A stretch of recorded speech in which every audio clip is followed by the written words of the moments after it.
Well, hello again, it's Trudy here from HotPatterns, here to help you improve your sewing, and the best way for me to do that is to do a little tutorial for you. And this one is dealing with our gorgeous pattern, the Classics Nouveau Refined Peasant Tops. That's what it looks like, that's what it looks like, this is what it looks like. So I'm going to show you how to put it together and go through with you a few of the little details that kind of make it important and make it work so well. So this is the pattern in question, looking rather gorgeous, it has to be said, and it's actually a kind of a refreshed version of something we did so long ago. The important thing to bear in mind with this one is this is generated in a completely different way to virtually any peasant top pattern I've seen on the market. We actually started this one with a fitted blouse pattern, which has got lots of bust shaping, and then we rotated all the bust shaping into the neckline gathers. Now, if you are, shall we say, a less generously endowed girl, maybe you've got a double A or an A or a B cut bust, this doesn't really affect you. It doesn't, I mean, it gives you a nice fit, but it's not crucial. However, if you are bigger than a B cup, it's kind of important because the way we've generated means that you still get a good fit over the bust. Even though you've got gathers, it's not going to strain and stretch, it's going to look really, really good. So it's worth bearing that in mind. So now we're all here with our goodies. We've got our pattern, I've got the cut out pieces, which I'll lay out for you. We've got our samples we can see. We have a lovely cup of tea, always essential. Let's get on with it, shall we? Now, before I show you the cut out pieces, I'm going to give you a little kind of trick to do.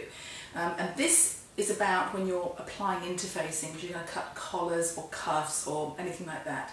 I often like to do a thing called block fusing. And what block fusing is this. It's where you take a piece or a block of your fabric and you interface all the fabric. You don't cut your pieces out first, you interface the piece of fabric. When that's interfaced, then you put your pattern pieces on and cut it. And this is a really useful trick to use, especially if you've got a fabric that kind of moves around and misbehaves, or if you've got fabric that you really need to kind of match lines up and, you know, just make sure it all sits properly. So it's a really useful trick to use for that. And also, when you have a neckband, this is our neckband pattern, it's on the fold, when you've got a pattern that involves a lot of circular pieces, circles tend to distort when you cut them, and so if you stabilise your fabric already, you'll find that the circular pieces stay where you put them. This is kind of critical, it's really, really key for you. So, now I've shown you my little trick, I'm now going to lay out the pieces and we'll go through those. Okay, so now I've laid out all my pieces and I'm going to go through these with you in a moment. Before I do, I want to quickly talk fabrics with you. I'm not sure if you can see this one. This has actually got quite a texture. It's a crinkle cotton gauze. Really pretty colour, kind of a Caribbean-y blue, lovely.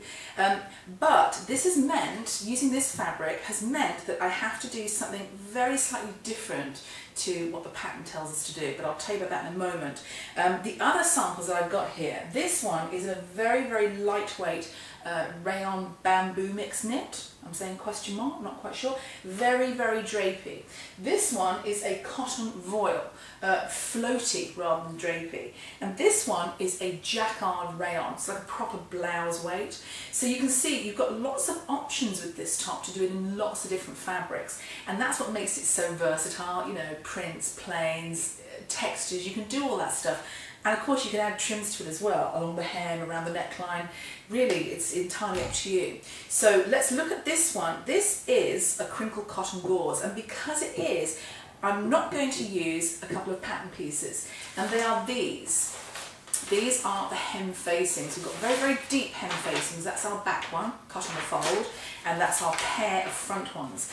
And you can't really see it from there, but there's a line of stitching, a straight line of stitching that goes right across, and that's what holds the facing in place on the inside. It's very useful when you've got a lighter weight fabric like this or a floating one like this to kind of give it a bit of body. But with the crinkle, first of all, I don't need the body, it's got enough weight on its own. And secondly, to sew a facing onto it, it's going to look really nasty and horrible, so we're not going to use it. So, like I say, normally we do exactly what the pattern says to you to do for a tutorial, but with this one, we are living on the edge a little and going a little bit outside the box. So, we'll get rid of the pattern pieces for now, we don't need those. And let me go through what we've got here. We have got our shaped neckband. Remember I showed you I was block fusing, and I block fused the fabric, and now I've cut it out. I've got a pair of these. I did the block fusing as well for the cuffs. I've got a pair of those, funnily enough. I have a lovely cup of tea, quick drink of that because it's delicious. Of course, all my American friends drink coffee all day long. Being Brits here at HotPatterns house, we drink tea. So here are your basic body pieces. And it's really more like a raglan sleeve t-shirt than a blouse, because it goes together like a raglan sleeve t-shirt. Armholes here, that's your back, sleeves, front.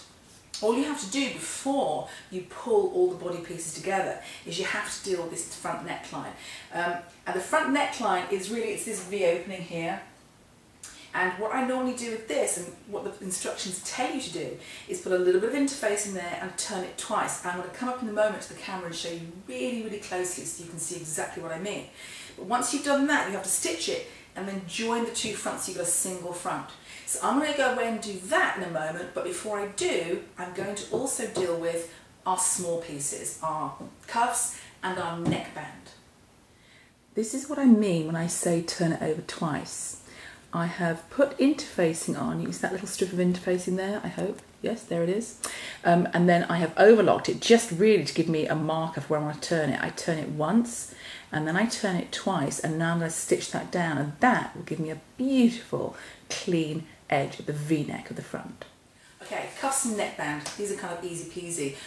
I normally do it this way, the little bits first and then the medium-sized bits and then the big bits. It's just an easier way of construction.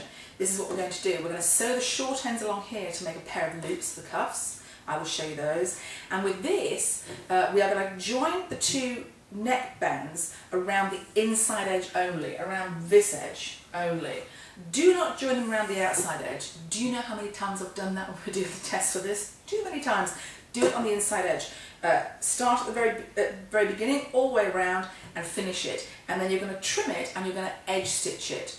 And I'm going to show you, I'm going to come right up close to the camera and show you the edge stitching, because the edge stitching has to stop and start about an inch in from the edges. There's a reason for that. So I'm going to go and prepare those, and then I will show you them. Now, this is what I mean when I say that you start and stop your edge stitching about there, about an inch from the edge, and then you're able to go in and close your short ends off while you've still got a nice neat curve on the inside neck. Okay, so now I've shown you the edge stitching on the inside of the neckband. I've gone away and finished the neckband because I've joined the short edges here, turned it out and pressed it flat. So the neckband, the shaped neckband, is now ready. This is when it starts to become a little bit more like a t-shirt than a blouse, because, well, you'll see. And I've done the cuffs, of course. The cuffs, again, made a bit like a t-shirt cuff. Make them into a loop, like this, and then you fold them in half, so you've got a double thickness one. And this is what I mean, it's very much like making the cuff on a t-shirt, and again you'll see when I join it onto the top exactly how that works. So we've got the little bits ready now, and we've also completed the V front, this part here, and we've joined the two fronts down the centre front seam. You have to do those first, you have to do it before you join the rest of the body. It just doesn't work, otherwise you have to do it. So when you've done that, you are good to join the body. The body is a really simple thing to put together. It's like a raglan t-shirt. I know I keep saying this, but it really is. Join the back to the back sleeves through the armhole, join the front to the front sleeves through the armhole. That's it. Obviously press your seams, whatever you're going to do with those, press them open or press them to one side, and you're really ready to kind of gather it all up around the neckline and put it onto the neckband. So I'm going to go and join all these together, make it look all zhuzhy, and I'm going to work my row of gathering stitches around the neckline. I'm not going to pull them up yet, I'm going to show you how it looks before and then I'll show you how it looks after. So now I have joined my front to my sleeves, to my back. I've got now this kind of crisscross arrangement. I'm not even sure if you can see it that well because it's quite a big piece. But this is the body basically put together. And now we're going to get to the part where it becomes almost like a t-shirt, where you have to gather up the neckline and attach it to the neckband. Now, when I say it's a t-shirt, I mean this. Normally, on a knit piece, you'd have a neckband and you just sew your neck edge to your neckband. You wouldn't try and put the neck edge inside the neckband. And that's what we're going to do here. But of course most blouses wouldn't do that. If you had a collar or cuff on a normal blouse, all the gathers would be inside. They'd be kind of concealed into the cuff or the collar band. Now we can't really do this with this one, and I'll tell you why. You've got an awful lot of fabric being gathered into an awful small space on the neckband and on the cuff. If you try and get all that inside, it just goes into a real mess. It gets very, very lumpy. Ask me how I know. When we were doing the test for this, I tried in many different fabrics, and even in something lightweight like chiffon, it really doesn't work too well. And I have to say I was getting really disillusioned, thinking, well, it's got to be able to work, because technically it should be. But then I was doing some comparison shopping and I saw a top very similar to this. I think it was Etro, might have been Salvador Ferragamo, not too sure. But it was very expensive and very designer. It was kind of like $900 and it was gorgeous. But it was done exactly the way we're going to do this, where you just join it, you know, you keep this doubled like this and you join it like that, so you've got an edge on the inside. So I was really vindicated. I thought, that's fine, we can do it that way. So we are doing it that way. So here's what you need to do next. You need to draw up your gathering stitches and you need to pin them onto your neckband. Now, two things to bear in mind with your neckband. The first one is it's a circular shape, well, oval, but it's circular. And often circular shapes distort a little when you've been working with them. Just make sure your neckband measures the same depth all the way around. It's going to really make your life, I can't tell you, so much easier. And the other thing to tell you is this. There are notches on this neckband. Oh yes, there are. There are notches for you to join it. We've got seams here. We've got the front seam here. There's a notch there on the neckband. We've got a back sleeve seam here. There's a notch there on the neckband. And we have a notch in the neckband to match the central notch for the shoulder here. So all you have to do is gather up and match your notches on the garment and notches on the neckband, and you are good. And the final thing to tell you about the gathers is this. You will notice when you do it, or even when you look at these, you will have more gathering in the front and the back neckline than you do over the shoulder. And why is that? I'll tell you why it is. Because we wanted to have kind of lush fullness here, and we didn't want to have some great voluminous thing here, because it makes you look a bit kind of like a round shape. Not always what we're looking for. So yes, much fewer or much lesser gathering on the shoulder there. Almost hardly any gathering at all, and quite a lot on the front neckline and the back neckline. So I'm now going to go and gather my neckline up and attach it to the neckband, and I'm going to show you, and come right up close to the camera and show you how I finished it on the inside with my overlocker. You of course don't need to use an overlocker if you haven't got one.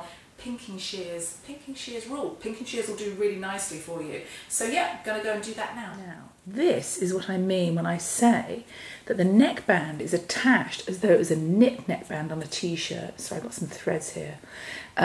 It's basically sewn together like that. So you've got all these edges here, which I've overlocked, but of course you don't have to. You can do pinking shears or just trim them neatly. They're all tucked inside.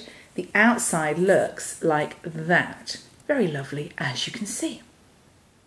Okay, so now we have got to the stage where we're almost finished. I know, it really wasn't too traumatic at all. We've got the neckband on. You can see, well, maybe you can't see, but I've actually turned it around. Previously I was working with the neckline here, the front neckline here. Now it's here. So we've got the neckband on, and I've overlocked it on the inside, and it's all nice and neat on the inside and ready to go. Now, remember I said to you earlier that I wasn't going to use the hem-facing pieces, those very big pieces. I'm not, which means that this is the time when I have to do my hem. My front hem and my back hem, they're going to be done separately before I join the side seams. If I'm going to use a hem facing, I'm going to go ahead and do the side seams, and then I'll do my hem facing.